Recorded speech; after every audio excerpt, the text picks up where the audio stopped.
dia, gente. Meu nome é Natália. E o questionamento que eu trago hoje é o que é um bom professor. Bom, se a gente pergunta para qualquer pessoa o que é um bom professor, de acordo com o histórico que ela tem, com a vivência dela, ela vai citar alguns pontos em que ela considera um bom professor. Se a gente pegar diferentes pessoas, cada um vai dar o seu relato e a gente vai ter vários bons professores.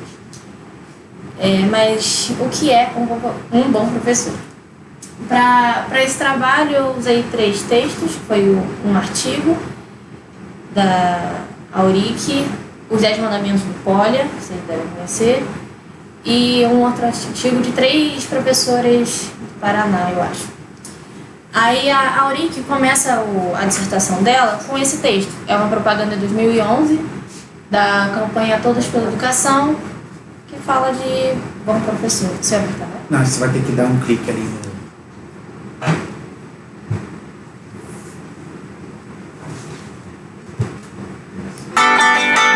A base de toda conquista é o professor, a fonte de sabedoria, um bom professor.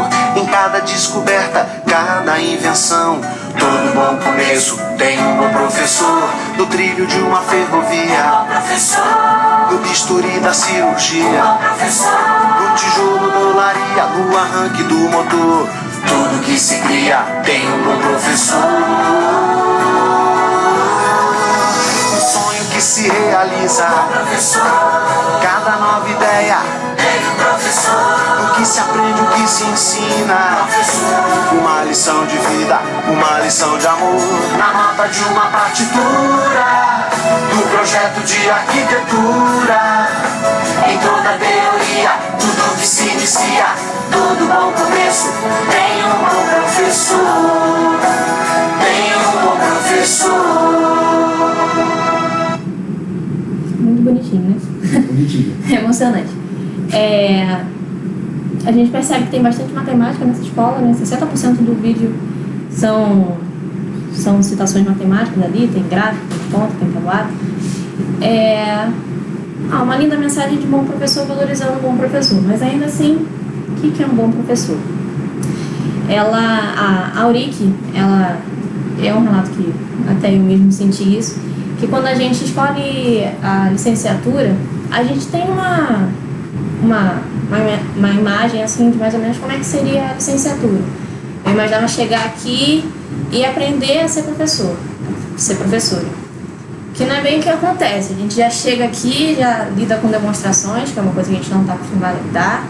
A gente tem contato com discursos pedagógicos que a gente fala sobre educação, fala como ser um bom professor. A gente lê textos onde a gente cria professores utópicos, professor que faz isso, faz demonstração. Mas quando a gente vai para a realidade, quando a gente vai para dentro da sala de aula, a gente vê muito no PPE também, a gente vê que não tem como seguir afinco aqueles textos que a gente vê, aqueles materiais que a gente tem. Um dos textos que ela cita também é o do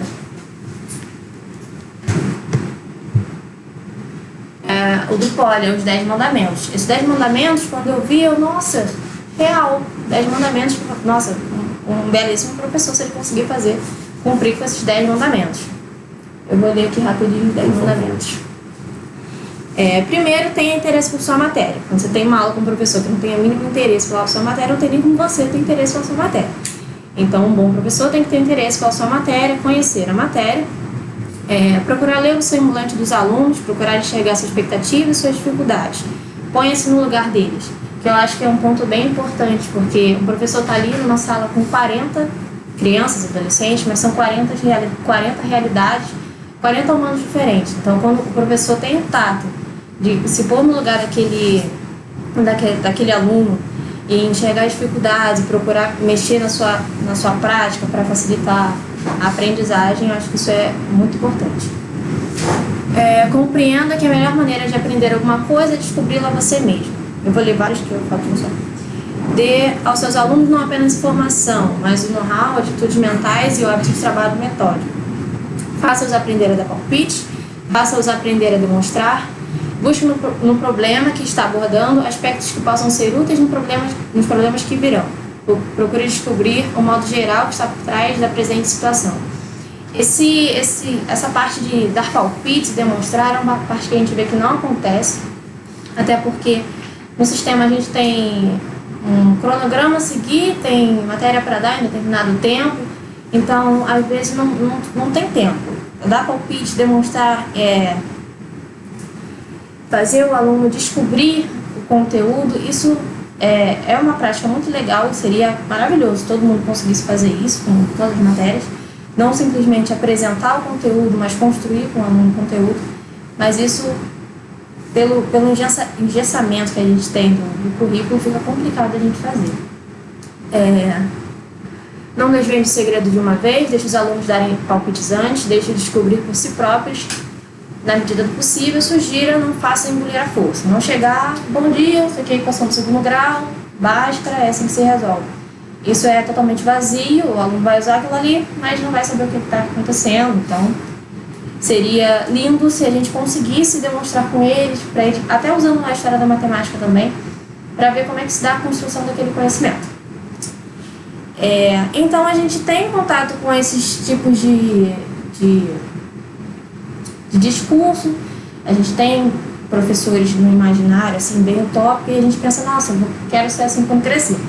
Mas quando a gente tenta, na prática, não dá muito certo. Ela compara a gente, nós licenciados, a notas musicais. Não sei se vocês sabem ler partitura, mas a nota musical, você percebe que é o mesmo símbolozinho, só que ela está em determinadas posições diferentes e tem um símbolozinho ali na frente que é diferente. Isso aqui são claves. Nossa Senhora. Isso aqui são claves. As claves que denominam a nota que vai, não só a posição na reta, mas a clave que denomina qual nota que vai ser tocada naquele momento. A clave, ela associa aos discursos pedagógicos que a gente estuda, e nós somos as notas. De acordo com o discurso, a gente vai tocando a música. Então, nós, enquanto licenciados, somos como uma massinha sendo moldada, mas não moldada seguindo a risca aqueles discursos. A gente tem toda a nossa bagagem histórica e o contato com cada uma das filosofias, a gente vai filtrando daquilo que a gente mais se identifica. Porque a gente acha, isso sim eu identifico como sendo uma característica, um trabalho bom de um bom professor. Então isso eu pego para mim e eu vou assim acrescentando no que eu vou construir como sendo o meu eu bom professor. E o bom professor também depende da situação em que ele está. Eu posso ser um bom professor em determinada escola, em determinado tempo. Mas com o passar dos anos, por exemplo, o professor que era um ótimo professor nos anos 80, se ele não se atualizou, se não lida com tecnologia, hoje ele pode não ser visto tão bem quanto ele era visto há anos atrás. Então a gente tem sempre que se reinventando como bom professor. Ela entende, então, licenciando como um sujeito submetido à linguagem e à história, produzido, fabricado, construído pelas verdades pedagógicas através das quais se relaciona consigo próprio, movimentando-se por meio de técnicas que lhe promovem o processo de subjetivação e incitado a possuir desejos e intenções que lhe fazem reconhecer-se e anunciar-se como um bom professor de matemática. É aquela coisa, é aquela afinidade pelo determinado tema que você pega. E o Tardif diz que os futuros professores possuem crenças, representações, certezas sobre a prática do ofício de professor antes mesmo de começarem a ensinar oficialmente. Antes mesmo da gente estar lá como professor, a gente já tem toda aquela expectativa, toda aquela coisa. Os professores já sabem, de muitas maneiras, o que é ensino por causa de toda a sua história escolar anterior. E é aquilo que eu falei, depende de onde você está, quando você está, para você ser um bom professor. Entendemos que no movimento histórico e de construção social, quanto maior a proximidade entre o professor e o aluno, em que não é apenas o primeiro detentor do saber, e maior expressividade metodológica, priorizando a compreensão de como esse processo de formação, sob qual currículo, considerando quem, quando e para quem, são primordiais para procurar refletir sobre isso.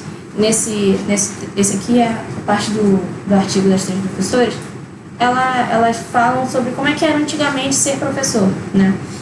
Eram os filósofos, era um detentor do saber, você queria chegar ao conhecimento, você ia seguir aquele filósofo, você aprendia de forma que você queria e era uma coisa mais particular, você está ali com o seu mestre e você aprende.